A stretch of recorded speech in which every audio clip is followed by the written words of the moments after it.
une production, Les Podcasteurs.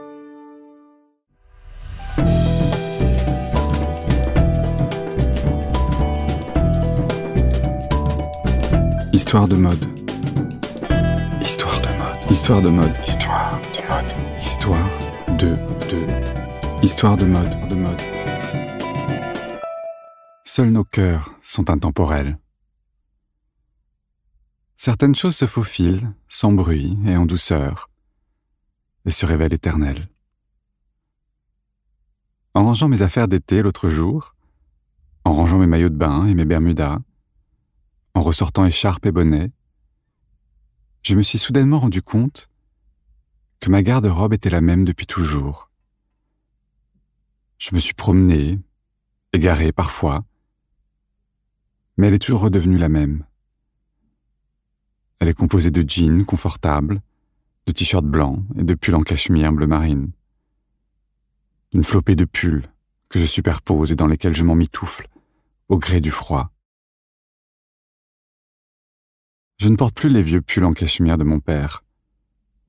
Son dernier fournisseur, une vieille dame très chic en kilt écossais à Milan, a fermé son échoppe. Cette petite boutique, où elle ne vendait que des pulls écossais, des jupes en tartan, de vieux Burberry et l'été des polos Lacoste. Elle a pris sa retraite. De toutes les façons, elle avait de plus en plus de mal à trouver de beaux vieux pulls en cachemire solides, épais et si doux comme on en faisait jadis, et sans doute encore en Écosse. Mon père, comme beaucoup maintenant, achète ses pulls chez Uniqlo ou le Monoprix local.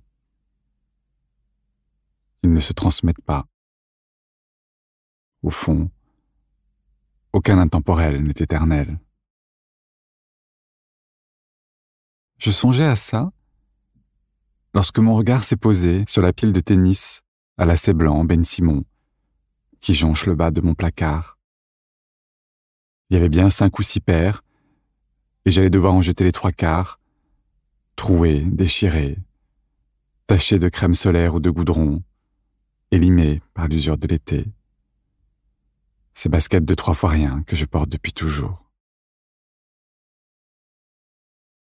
C'est ma grand-mère à Nice qui me les achetait. Chaque été, lorsque j'arrivais pour les vacances, la première chose que l'on faisait, c'était d'aller chez le marchand, acheter une paire de tennis Ben Simon blanche à lacets. Puis elle rangeait mes mocassins bleu marine ou bordeaux, et j'avais enfin le droit d'aller courir dans le jardin, d'escalader les arbres, de grimper partout.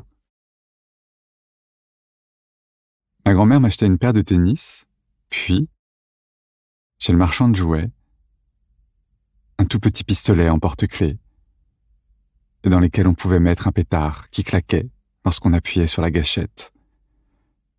Les vacances pouvaient commencer et les enquêtes débuter.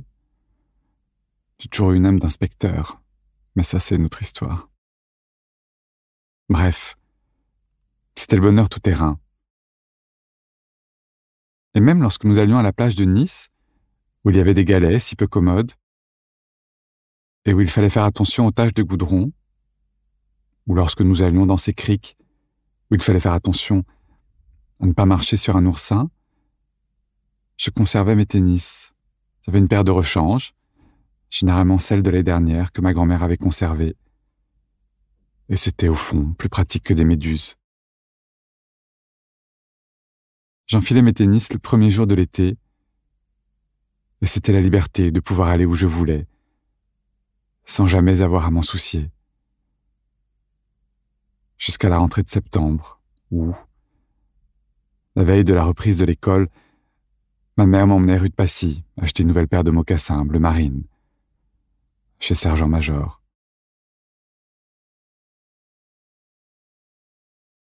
Et puis, avec le temps, en grandissant, j'ai petit à petit retardé le moment où chausser mes mocassins, jusqu'à ce que je sois en âge de me rebeller et de laisser ces maudites chaussures en cuir au fond de la penderie.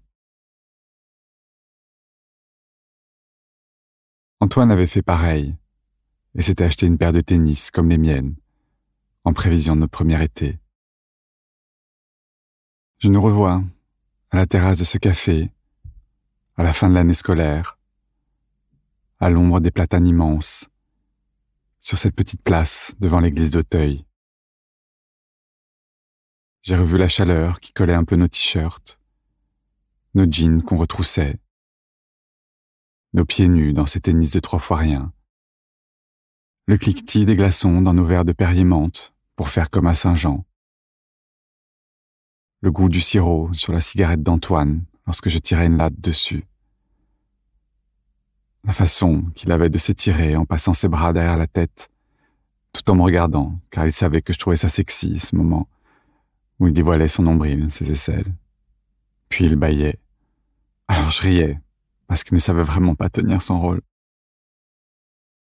Il me jetait souvent un bout de glaçon à la figure, parce que je l'énervais. Je riais de plus belle, parce que même chafouin, au contrarié, il n'était pas crédible. Et il levait les yeux au ciel, et me disait « C'est vraiment impossible d'être avec toi. » Nous étions dans le luxe infini de la certitude. J'ai un souvenir aussi d'hiver glacé, le rouge aux joues et les baisers emmêlés de buée et de fumée de cigarettes. Est-ce qu'il faisait vraiment froid? Est-ce qu'on était trop mince? Sans doute. Est-ce qu'on mangeait pas assez? Possible. En tout cas, le froid était redoutable, l'hiver qui suivit. Et il fallut trouver des astuces. Antoine ne s'était pas racheté de Converse montante, trop cher. Il s'était racheté une paire de Ben Simon. Et sa grand-mère, horrifiée de le voir sans chaussettes, avait fini par lui offrir des semelles en laine de mouton à glisser à l'intérieur. Et il fallait reconnaître que c'était absolument génial. Si on y ajoutait les guêtres de danse de ma sœur, c'était parfait. Antoine a obtenu de sa grand-mère qu'elle lui commande une autre paire de semelles en mouton, à la Blanche Porte, et je lui ai acheté une paire de guêtres blanches, bien chaudes chez Repetto, qui à l'époque était surtout un magasin d'articles de danse. On les glissait en dessous de nos jeans. Le bonheur. Et on pouvait à nouveau galoper gaiement. Je sais, on aurait pu mettre de grosses chaussettes, mais ni lui ni moi n'aimions ça. L'hiver suivant, on a été plus vigilants. On avait davantage calfeutré la chambre de bonne d'Antoine, bricolé des rideaux à partir de vieux pourpoints en patchwork, fabriqué un boudin pour la porte dans un vieux traversin. Ça faisait un peu roulotte, mais nous n'avions pas le choix. Et avec l'argent gagné en tournant dans une série pour France 2, on était allé s'acheter de nouveaux manteaux. Antoine avait besoin d'un nouveau caban, le sien tombait vraiment en lambeaux, et on se gelait sur son scooter. On est allé au Petit Matelot, avenue de la Grande Armée. Leur caban était très beau, mais coûtait 1000 francs, et Antoine flottait dedans. Il m'a proposé d'aller au Puce, sachant que c'était difficile d'en trouver là-bas à l'époque. Et c'est là que m'est venue l'idée d'aller chez Doursou, dans le 15e, derrière Montparnasse. C'est la styliste de la série qui m'avait fait penser. Je jouais le rôle du fils caché d'un des flics de la PJ, qui avait grandi dans un pensionnat militaire. En voyant mes tennis, le jour des essayages, la costumière avait eu l'idée de troquer les gros godillots prévus, qui faisaient un peu facho sur les bords, pour des tennis de ce type, mais kaki, qu'elle est allée dégoter chez Doursou. Et c'est vrai, il n'y a pas mieux que les vêtements militaires. En terminale, j'avais sympathisé avec Éric et Guillaume, qui étaient arrivés dans mon lycée, et dont les pères généraux étaient rentrés de mission. On est devenus amis, et ils m'ont filé tout un tas de t-shirts, de trousses de toilette, de sacs de voyage de l'armée. Et à chaque fois, c'était parfait. La qualité, la coupe, la forme, la fonctionnalité, juste parfait. On a donc bien évidemment trouvé sans peine un caban, dans un beau drap de laine serré, épais, résistant et parfaitement coupé.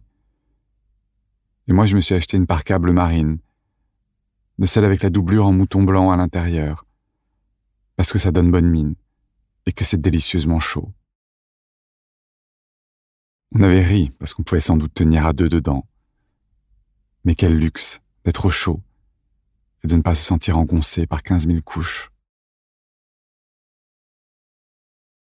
En me penchant sur l'histoire Ben Simon, j'ai découvert que tout avait commencé au surplus du père, à Kremlin-Bicêtre, qui avait un jour acheté un lot de 100 000 tennis blanches de gymnastique de l'armée française, et que Serge s'était amusé à teindre. Mais raconte toutes les expérimentations pour parvenir à teindre joliment la toile, sans toucher au blanc de la semelle et de la coque. Ça m'a rappelé Agnès B, teignant à la main, dans sa petite baignoire, des vêtements de travail, pour leur donner une autre vie. C'était d'ailleurs plus ou moins à la même époque. Tout a débuté comme ça, à la main. Je n'ai pas connu le surplus du Kremlin-Bicêtre, qui devait être assez incroyable car c'était vraiment des passionnés. Mais j'ai le souvenir de journalistes de mode qui en parlaient, ou d'avoir vu l'adresse dans les pages mode de 20 ans. Mais je suis allé avec Antoine dans la première boutique Ben Simon, rue des Francs-Bourgeois. C'est là qu'on achetait nos tennis à Paris. C'était un endroit un peu dingo, très coloré et joyeux. Il y avait tout un tas de meubles, d'objets, de tissus mélangés aux vêtements, qui portaient encore l'empreinte de la qualité militaire, mais auxquels ils avaient ajouté ce je ne sais quoi qui les rendait si désirables. Quand la mode était à l'ascétisme et au minimalisme noir des créateurs japonais, cette caravane de couleurs contrastait et faisait du bien, décomplexait. Et avec Antoine, on a regardé différemment sa petite chambre de bonne vétuste, au papier peint Liberty.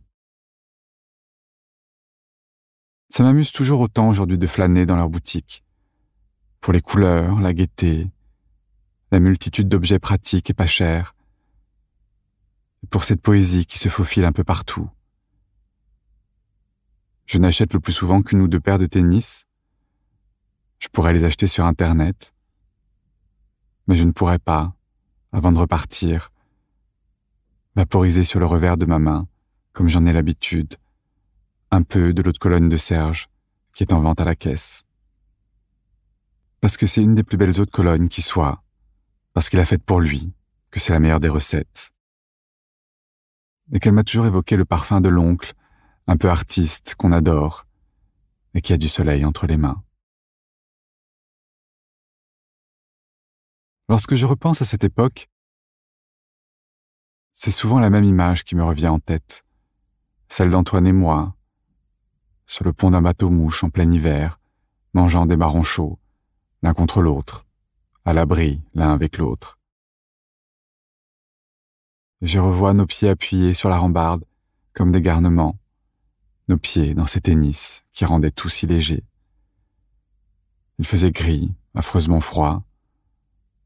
On s'était acheté des bérets dans une boutique pour touristes de la rue de Rivoli. On rentrait chez Antoine, avenue Mozart, en bateau-mouche.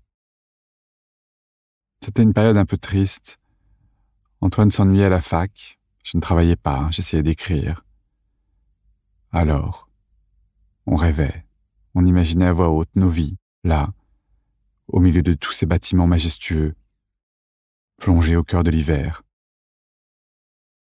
Et tout semblait à portée de main. Je réalise aujourd'hui que j'ai aimé, chanté, dansé. J'ai voyagé, je suis revenu sur mes pas. J'ai douté, j'ai embrassé, je me suis étourdi. J'ai franchi des barricades, je me suis battu, j'ai manifesté. Parfois je me suis tu. J'ai rêvé, j'ai espéré, toujours avec ces mêmes tennis aux pieds. J'en ai usé des dizaines de paires, à chaque fois jusqu'à ce qu'elles soient trouées. Mais mon bonheur d'avoir les pieds si légers n'a jamais pâli. En rangeant mes affaires, en triant mes tennis, j'ai fini par comprendre que tous ces vêtements que l'on nomme classiques, indémodables, sont peut-être conçus comme tels, mais seuls nos cœurs les rendent intemporels. Je crois en l'idée d'un langage secret, invisible, un langage des cœurs, qui nous affranchit des codes, des dictats et des images, et tisse un lien sincère et indéfectible avec ce qui rend foncièrement heureux. Merci d'être là. Je vous dis à très vite et je vous embrasse.